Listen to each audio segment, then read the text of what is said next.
Wow, baksonya endul banget. Assalamualaikum. Hai teman-teman, hari ini Emis mau masak bakso yang kenyal dan layak untuk dijual. Berikut resepnya.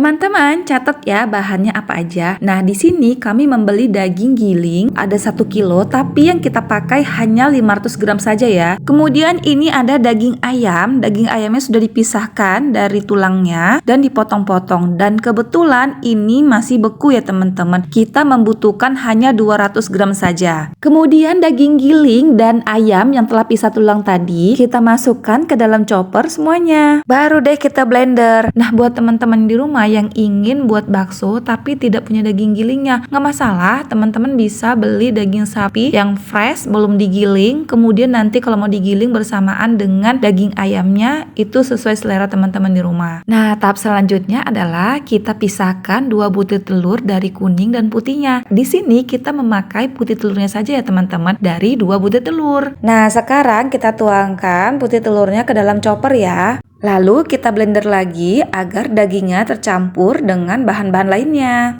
Kemudian tambahkan 2 sendok teh garam. Ambil bawang goreng dengan kelima ujung jari sebanyak 3 kali. Kemudian kita giling lagi agar semua bahan tercampur dengan rata. Di sini kami menggunakan tepung sagu merek Paktani sebanyak 154 gram. Namun pemberiannya dilakukan secara bertahap. Kemudian kita masukkan baking powdernya setengah sendok makan. Nah, ini terlihat kebanyakannya jadi dikurangin. Tambahkan 1 bungkus kaldu ayam yang berukuran kecil. Lalu tambahkan merica bubuk opsional tergantung selera teman-teman. Lalu chopper ditutup kembali untuk memblender dagingnya dan bahan-bahan lainnya agar tercampur semua perbumbuannya.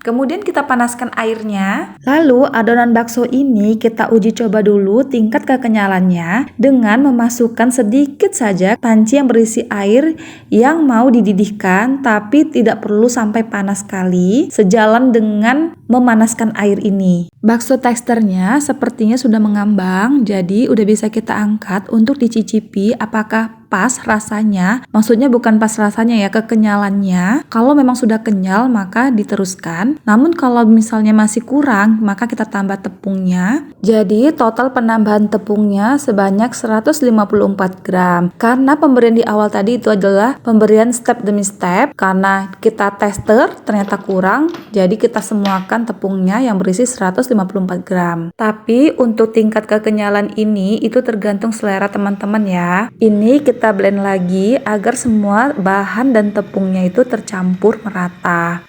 Kemudian adonan kita pindahkan ke wadah lain agar mudah dibentuk ya teman-teman. Sebelum bakso dibentuk, kita gunakan minyak goreng untuk ditaruh di telapak tangan kita agar mudah membentuk baksonya. Nah, gimana menurut teman-teman semua? Gampang kan buatnya? Apalagi teman-teman bisa mencontoh dari resep ini. Dijamin keluarga pasti suka dengan resep ini. Jadi teman-teman tidak perlu lagi untuk pergi ke warung bakso langganan, karena teman-teman bisa masak di rumah dengan kualitas bahan yang tentunya terjamin mutu dan juga kebersihannya. Bahkan teman-teman akan terbiasa tidak jajan di luar. Wah, kalau begini terus bisa hemat uang belanja. Baiklah teman-teman, jangan lupa tonton video ini sampai dengan selesai, jangan di skip karena setiap klipnya adalah penting untuk sumber informasi teman-teman yang ingin masak bakso anti gagal di rumah. Nah, teman-teman jangan lupa klik tombol like, komen, dan subscribe-nya agar channel ini semakin berkembang.